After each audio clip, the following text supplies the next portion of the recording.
Well, Tony, it's a pleasure every single year to have the opportunity to talk draft with you. I actually look back today, and this is the 10th draft in a row, Wow. believe it or not, that we've had the opportunity to have a conversation at this time of year. So as someone who has inspired and informed me so much over the years, thanks for all the work that you do, continue to do, and thank you for taking the time again in the week before the 2024 draft to have a conversation with us. My pleasure. I guess it's kind of nice that it's been 10 years. At the same time, it's kind of scary, isn't it? Time flies by. You know, That's right. I was listening back to that interview that we did in 2015 earlier today, and you told us during that piece, "Hey, look, the Seahawks like Tyler Lockett. The rest, as they say, is history." Here we are, and he's had a fantastic career for Seattle. One of the few times I got the Seahawks picked right, but I'm sure we'll talk about that. Well, listen, you know, let's get on to this year, and that almost seems like the perfect place to start. You know, what is the word on the street among the teams in the league and your sources? What are you hearing with regard to what the Seahawks may potentially be doing in the draft next week? The Seahawks are always difficult. You always think you got it pinned down, and they're going to go in this direction, and then they swerve at the last time, and usually take an off the beaten path type of player. I think it's pretty safe to say that they're going to go defense. Pass rusher is absolutely what I've heard all along. Last couple of weeks, I've heard Byron Murphy, the defensive tackle from Texas, is a possibility. So, I think it's going to be, a defensive front seven player, either a pass rusher or an interior lineman who can rush the passer. Yeah, I do a show once a week, Tony, and Mike Garofalo is one of the people who's on the show at the same time. And he was saying yesterday the exact same thing, that ultimately he thinks the Seahawks will go defense. And his reasoning for it was that we're going to see a lot of offensive players go off the board early, and that some very talented defensive players are probably going to be in range at 16 that, say, if they're in last year's draft, probably would have been top 10 picks. Is that kind of how you view this, that we're going to see such an offensive focus early that if you want a defensive player, let's say 15, 16, there's probably going to be a really good one there for you? Yeah, I mean, you look at the prior two drafts, the top of the draft was defensive. It was heavy with defensive players. This year, 9 of the first 10 picks are going to be offensive players. You've got the 4 quarterbacks. You've got some talented receivers. You got an outstanding tight end. You're going to have at least one offensive tackle. So really, of the top 10 picks, I think only one team, the Atlanta Falcons, are going to take a defensive player. Maybe the Bears, outside shot, they take a pass rusher, although I think they're going a pass rusher, although I think they'll end up taking a pass catcher. But yes, it's going to be, and that's the way it's, we predicted it all along. Basically, the exact opposite of what's happened the past 2 drafts. So just to sort of to talk about the defensive players very quickly then, because, you mentioned Byron Murphy, who I know a lot of Seahawks fans would love to see him in Seattle, but, there's a couple of other names that I wanted to sort of throw in your direction. Jared Verse, one of them. I think he's a really good player, Tony, but what do you think of him? Is he somebody that is edge rather than interior with Byron Murphy, but is he somebody that at 16, that'd be if he lasts that long, would he be a really sort of sensible pick for the Seahawks, do you think? I think it'd be good value, or it'd be good value as far as my board is concerned. I mean, Verse has been a terrific player for 2 years at Florida State after transferring over from Albany, New York. I was really impressed when I broke down the film of him because he's more than just an edge rusher. He doesn't just pin his ears back and rush up the field. He shows good instincts. He'll read and diagnose the plays. He stays within his assignment. He shows enough athleticism to get out into space and pursue the action and catch the ball handler. He defends the run. He tested the combine much better than anybody ever expected. So I think at 16, I think he could be there, and I think he'd be great value if he was there. And then the other edge rusher that I wanted to ask you about, I know you're a huge fan of him, and I am too, Tony. When you just look at that get off and the way that he bends and straightens, I mean, it's pretty rare, the ability that Chop Robinson has. And although many people seem to be suggesting he's going to last into the 20s, which is, I think it's a little bit confusing as to why that seems to be the consensus, Tony. Do you think 16 could still be a possibility for somebody like Chop Robinson? Slight possibility. As you'll read on Monday at sportskeeda.com, Robinson is a guy that's getting a lot of momentum. People absolutely love him. They love his character. The big knock on Robinson has been the lack of production. And he does not have great production in the past 2 years. But last year, he only played in 7 games. If you watch the Ohio State game, he had a significant concussion. He actually looked kind of scary when they were taking him off the field. But he did come back and play when he really didn't have to. And Penn State, had a lot of players up front, and they did a lot of double teaming of Chop Robinson, which reduced his opportunities. He is a phenomenal athlete, as we saw not only on film, but at the combine. He's a guy who, like Verse, does more than just, pin his ears back and rush up the field. He'll get out into space and make plays.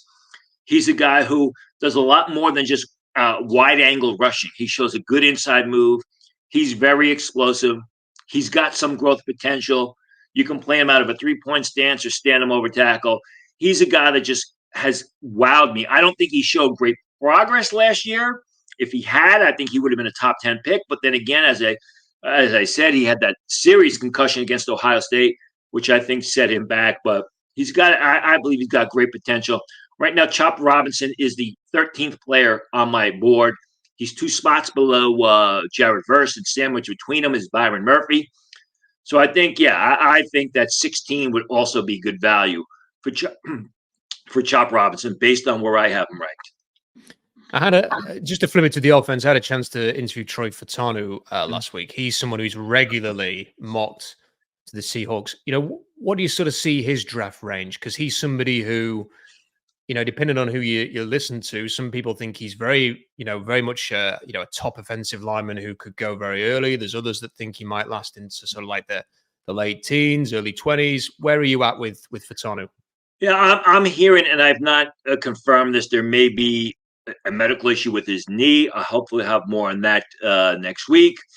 There are some people who think he's going to go to the Jets.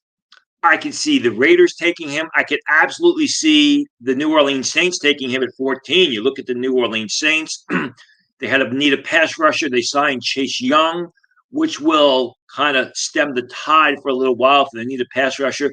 But you look at their offensive line, especially the tackles. Ryan Ramczyk, you don't know when he's going to be back. You don't know if he's going to be back. Jared Penning has not panned out at left tackle for him. So there's a team that basically needs 2 offensive tackles.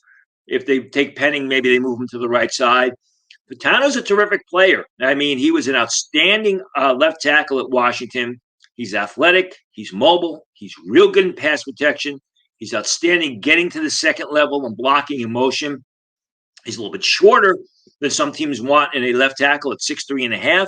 But if you can get over the fact that, he's not 6'4", and you're okay with putting a player at left tackle who's not 6'4", and everything else pans out, I think he's a quality offensive lineman, and he's shown a lot of improvement. He was a lot better player in 2023 than he was in 2022. The battle amongst Seahawks fans in deciding what they actually want to happen next week, Tony, is I think a lot of people just want them to try and find a player that they really love, that they take at 16 and can feel really confident about it. And then there's a few people that think they've got to trade down. They've got a lot of needs. They're one of these teams, Tony, that are kind of in the middle ground. They want to break out of that and become better. So what's the best way to take that step? Is it a trade down and get more picks? Is it to try and get someone great? I wonder what is your thought on how a team breaks out of that? And also, if the Seahawks do want to trade down, who are the teams who might potentially want to move up as high as 16? Well, I think if there's no trade prior to the draft, and I don't know that there will be, you have to wait and see who's available to you when you are called to the clock. If you remember, you talk about our past shows. I want to say 8 years ago, I had written about that the Seahawks would trade with the Atlanta Falcons if the pass rusher from UCLA was still on the board, and that's exactly what happened. So sometimes those trades are talked about beforehand. If player XYZ is available, we'd like to move up to get him.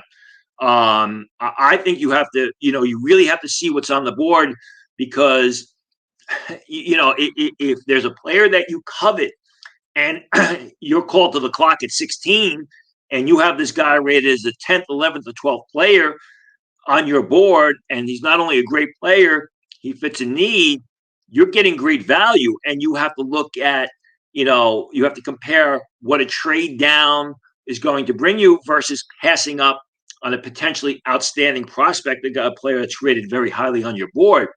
The one team that I could see trading with the Seattle Seahawks would be the Philadelphia Eagles at 22 if one of the top cornerbacks is there.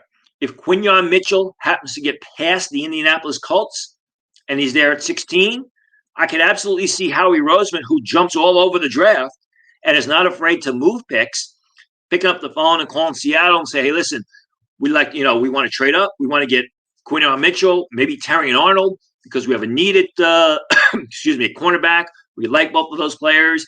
And, as history has shown with Howie Roseman in Philadelphia, he's not afraid to pull the trigger on a move. There's been a lot of mixed opinion on Michael Penix Jr. Some people think he should go very, very early. And then you hear some people saying, day 2 for me and stuff like that. What do you make of him as a player, and what do you think his draft stock is with a week to go? I am of the mind thought that he should be a day 2 player. He's a day 2 prospect on my board, but I also think he's going to go he's going to go in the first round. He could go mid-first round. As far as him being a player, I think he deserves a lot of credit because he's really improved his game the past 2 years after transferring to Washington from Indiana.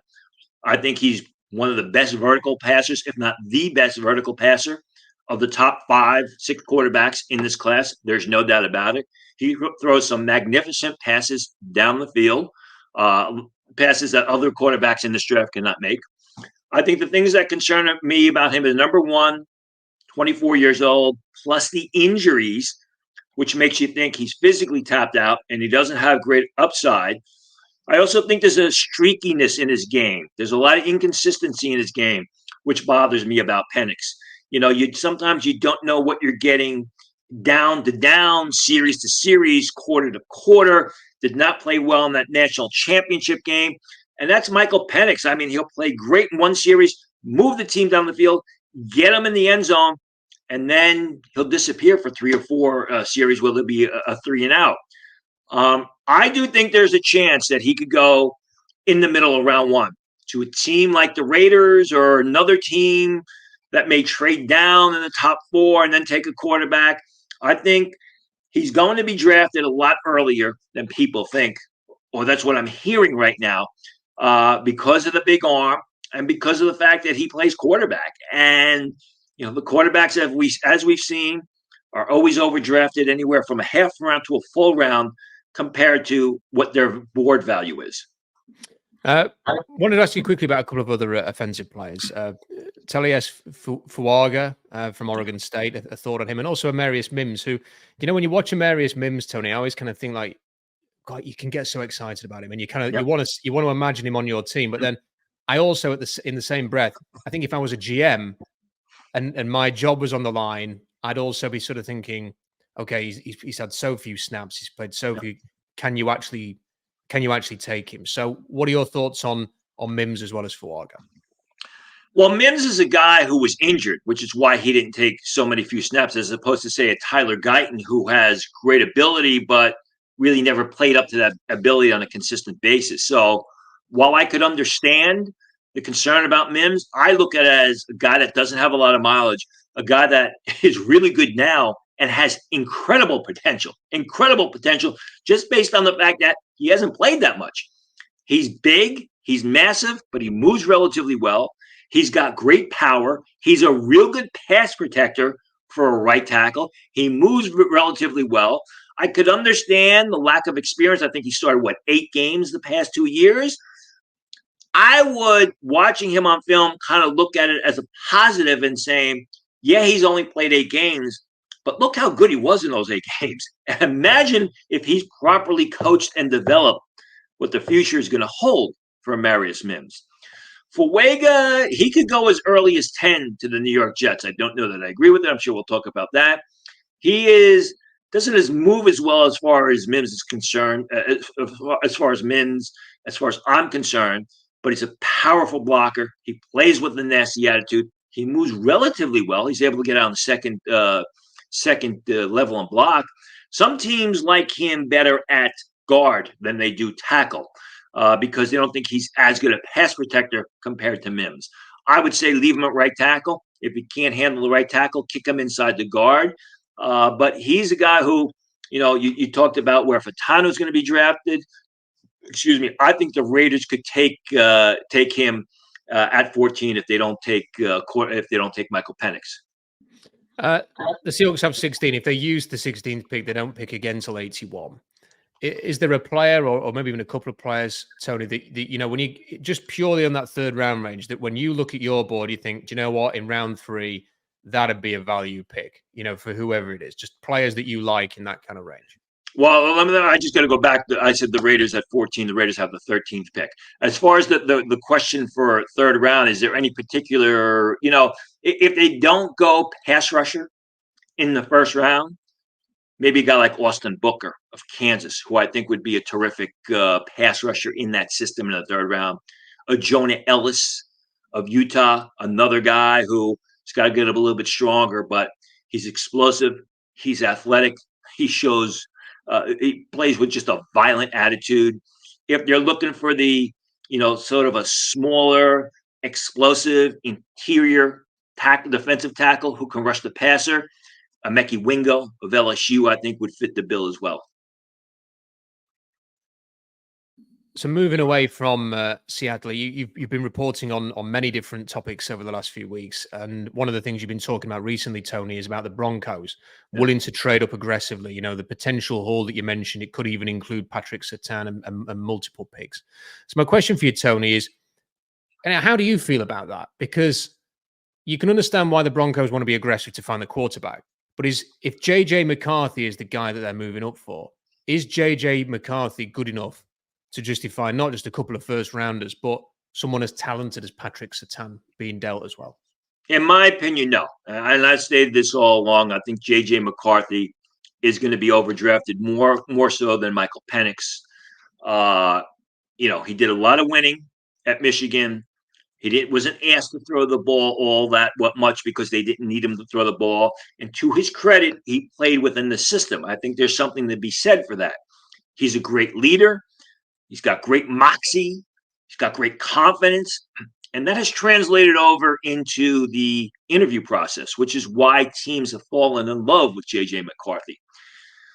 They see a guy that's 6'2.5", 219 pounds, and they see great upside. They see a guy that's just going to get better and better and better, and someone that's done a lot of winning on the college level. Yeah, he won a national championship last year, but he also beat Ohio State 3 years in a row, and that's major because that is a major rivalry. That is a huge game every single year, and McCarthy's found a way to beat them.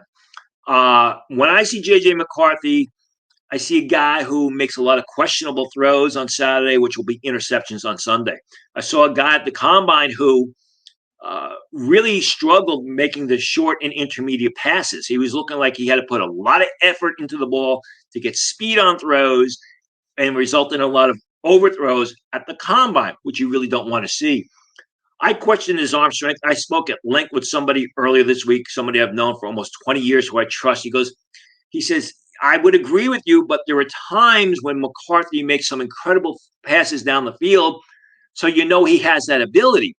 I think J.J. McCarthy is going to be overdrafted. If you look at my board, I believe he's the 28th rated player on my board. But I understand in the day and age when quarterbacks are overdrafted, why when teams sit down face-to-face with J.J. McCarthy, they fall in love with him, as they do many of the Michigan players. I mean, all the Michigan players in this pre-draft process have come across high character, intelligent. There'll be an article that'll be released on Sportskeeda about my conversation with this insider about J.J. McCarthy. And evidently, J.J. McCarthy was being used. Michigan would use him to talk to recruits and bring recruits around that they wanted to sign. And J.J. McCarthy would say, look, if you want to come to college and party, go somewhere else. But if you want to work your rear end off and win a national championship, this is the place for you. And that's kind of heady stuff for a guy that young in college who's a superstar, who went on actually to back up those words because they won the national championship last year. Yeah, you can well imagine teams appreciating that kind of thing. When I was watching the combine, Tony, there was one player that just, wow, it was a wow performance from Braden Fisk. Yeah. And I can remember being really impressed. I wrote a big long article about Braden Fisk immediately after that day at the combine. And then you started tweeting your notes on Sportskeeda, and very sadly noticed that there was maybe some injury concerns, medical concerns with Fisk. How worrying are some of those medical concerns, and how could it impact his stock maybe? Yeah, and the thing about Braden Fisk is he was a good player for 3 years. He was a terrific player at Western Michigan for 2 years, and then he had a great year at Florida State last year when he made the transfer. I wrote those notes. I didn't get the people who told me this wouldn't get into detail. Now it's kind of hands off topic. And to prepare for this, I went back to one of my sources and I said, any more detail on Braden Fisk's medicals? And the response was, all I can tell you is they're not good. And this is not somebody that's got, some sort of agenda where they're throwing that information out there because they want it out there. So Braden Fisk's draft stock will drop and they can get them. There's no sort of alternate agenda there. The thing about medicals is this: it's not straightforward for every team. So when one team looks at a player with a bad medical, that doesn't mean it's all the other 31 teams see the same thing. They may take like Latu of UCLA. I know of 2 teams that have said we wouldn't take him because of the medicals, but every other team is fine with that. And it's probably going to be the same thing with Fisk. There may be concerns from some teams, but there'll be teams that are like, yeah, we're fine with it. And what they're usually looking for is they don't want to see degenerative conditions. They want to see a guy that's going to be in one piece come his second contract. He'll make it to a second contract without having a lot of injuries. That's what they're usually looking for or looking at. We always have a question on the New York Jets, Tony, and I think they are annually intriguing. And I just wonder, what are they more likely to do at 10? Are they more likely to go short term and go for that pass catcher, whether that's a receiver or Bowers, the tight end, or will they think long term and or maybe a bit of insurance as well for the 2 aging tackles they've got? What do you think is more likely with the Jets? It could be either or. And again, I asked about this earlier before we recorded the show. I'm told that, and it's been reported out there that Joe Douglas loves Fumagalli, the player we talked about earlier, the right tackle from Oregon State. But there's also a chance that they will select Brock Bowers, which makes a lot of sense because he is a dominant playmaking tight end who will just add another weapon for Aaron Rodgers. I think there's going to be voices on both sides. You have to wait and see what players are available to them. But I think there's going to be a faction of voices in the war room that want the offensive lineman led by Joe Douglas. And there's going to be another faction that wants the pass catcher. Are the Cardinals better off sticking and taking Marvin Harrison, or are they better off trading down? I suppose it's that what's best for them for a team that need really good players. Is it to get potentially the best player in the draft, or is it to get 3 first-round picks? It depends how far they trade down. If Minnesota is offering those 2 first-rounders and something else, I think the Cardinals would be best off trading down to 11 because they're very likely still going to get a very good pass catcher, whether that be Dunze, maybe Neighbors, Brock Bowers. They're still going to fill a need with a pass catcher and get another first-round selection, probably more choices. If I'm the Cardinals, if somebody like Denver or another team offer me just an insane haul to move out of the top 12, but move out of the top 11, I got to think about it hard because there really is a drop-off after your top 3 pass catchers, and there's a massive drop-off after Brock Bowers. So it depends on how far, the team that's offering a trade, how far down you have to move into the first round. Bottom line is I wouldn't, if I'm the Cardinals, I'm not moving any further down than that Minnesota pick at 11. And what about the Chargers as well? Because I know that Jim Harbaugh is a trenches-focused coach, but Tony, let me ask, is a right tackle whatever your vision or philosophy is as a coach, is it really worth it to avoid pairing Justin Herbert with one of these great receivers or even a Brock Bowers? Because, Herbert with a fantastic, reliable top target, you imagine could win you a lot of football games. Should. I mean, he's done it before. But I think, with Jim Harbaugh, you're looking at a guy that has historically loved offensive linemen. And, I believe that Joe Alt can play right tackle. I think that he'd be a real good right tackle in the league, an athletic right tackle. I think the Chargers will look to trade down.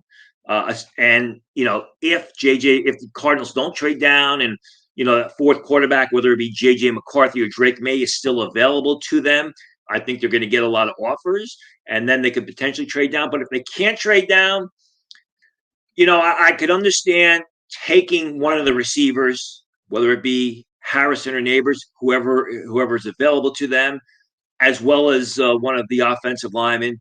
Harbaugh did a lot of winning at Michigan based on his offensive line, and he had 7 great offensive linemen there the past couple of years, 6 of which are either going to be drafted or signed as undrafted free agents. Now, I know he's not going to be able to play the same game with the Chargers that he played, that he implemented with the Wolverines.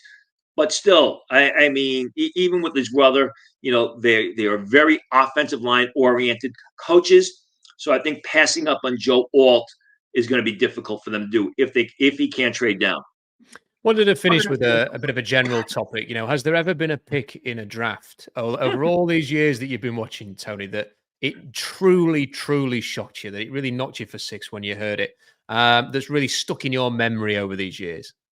Oh, well, you got to remember, I'm a New York Jets season ticket holder, and you talked about how there's always questions about the Jets, and in large part that's because the Jets play their Super Bowl in April when draft time comes around. So, yeah, I mean, as someone who's a Jets season ticket holder, a Jets fan, Mike Haight in 1986, Roger Vick in 1987. I mean, Will McDonald last year shocked the hell out of me, passing up on Jackson Smith-Njigba. Congratulations to the Seahawks and their fans for picking him up.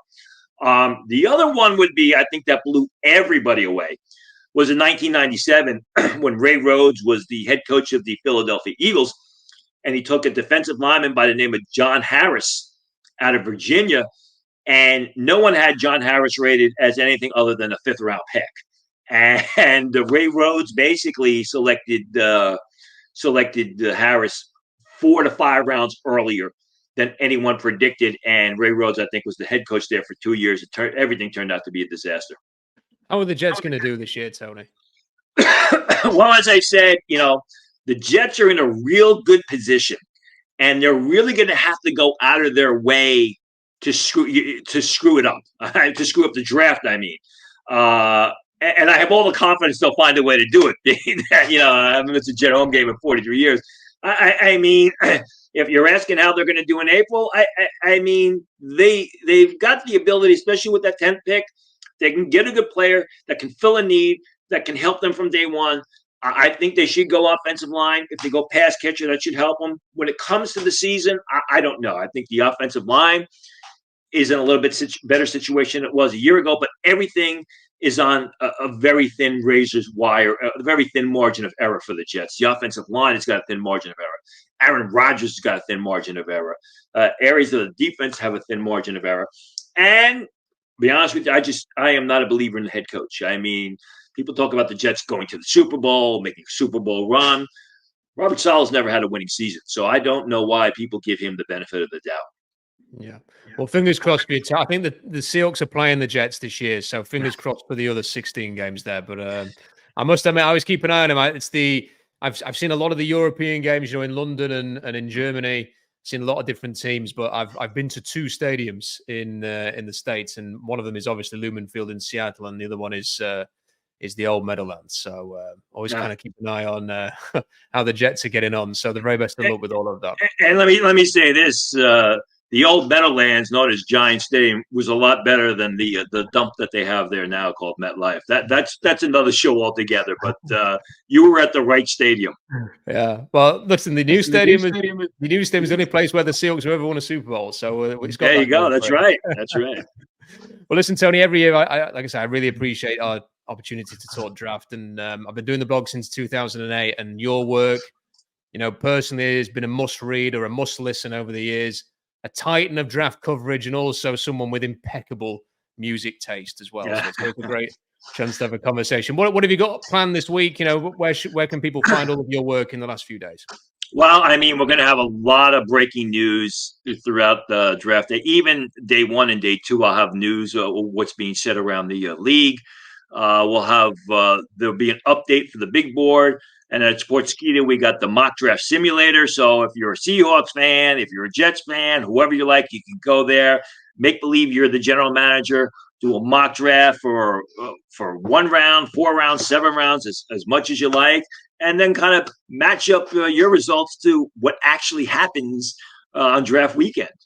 Yeah, I find the mock draft simulators very useful when my wife and my children wanted my attention, and I'm busy, I'm working behind the laptop, and I've actually got the mock draft simulator on the go. So it's perfect. Go and check it out. It's the best one on the internet.